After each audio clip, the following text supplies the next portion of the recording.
Mother Nature not exactly being kind to us on this first day of spring. Meteorologist Kate Bilo has the latest now on this nor'easter just bearing down on the region. Kate. Guys, this is definitely shaping up to be probably the worst start to spring we've had here in Philadelphia. This could be our biggest March snowfall on record. Lauren will have more on that coming up in just a few minutes, but certainly the worst has not even started yet. We're still dealing with that light wintry mix in Center City. You can see the roads glistening just a little bit. Roads have actually responded decently well, at least the main roads, to the wintry mix we've had today.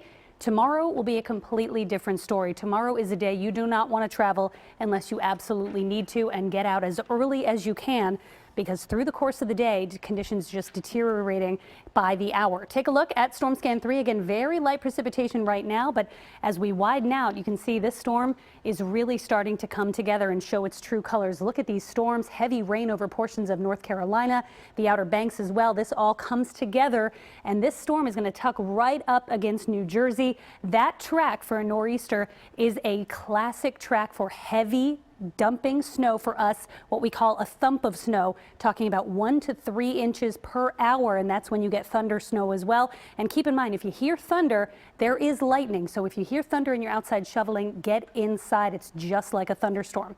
Future ice amounts, we could still see a couple of hundredths of an inch across South Jersey and Delaware overnight. Generally light freezing rain, but certainly enough to lead to slick conditions, especially on those bridges and overpasses. But tomorrow is when this really ramps up. So overnight, a little bit of a lull. Tomorrow morning around 5 a.m. the snow starts to come down at a steadier clip, but it's still relatively light, still some patchy holes in the precip shield here. By 7 a.m. you can see this really start to come together, but it's through the afternoon that this storm really shows its true colors. The storm ramps up offshore, the mix line moves off the coast, and you've got just hours upon hours of steady snow with those heavy bands embedded within the area, and this continues even at this time tomorrow night. It is still snowing, just barely starting to taper off. So 3 to 6 inches up through the Poconos. The rest of the area is in a 6 to 12 inch zone with some locally higher amounts possible. If we get those higher amounts, upwards of a foot, most likely chance to see that would be right around the I-95 corridor, including Philadelphia. Winds will also gust possibly as high as 40 miles an hour, even inland tomorrow, near 50 miles an hour possible at the coast. And that is going to run us the risk once again of power outages, where you get the heavy wet snow and the strong gusty winds. The highest outage risk once again right around Philadelphia and the suburbs. This is going to be the third time we've had extensive power outages here this month. Now, for more on the storm timing, impacts, and whether any records will fall, we're going to send it over to Lauren. Hey, Lauren.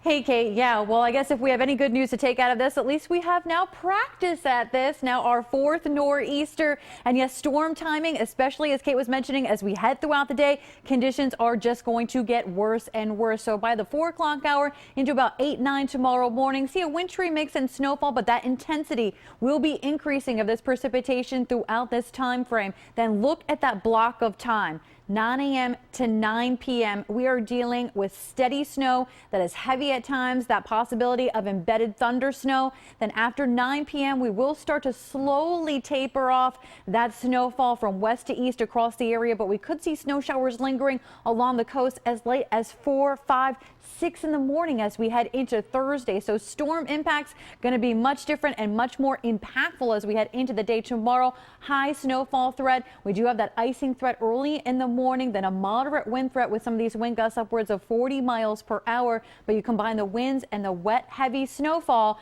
and we do have that high likelihood of power outages across a good portion of the area. And as Kate was talking about, this could potentially be a record snowfall. Our biggest spring snow, over 19 inches. That was April 3rd and 4th. Hopefully we don't get there, but biggest March snowfall, 2-day total on March 13th.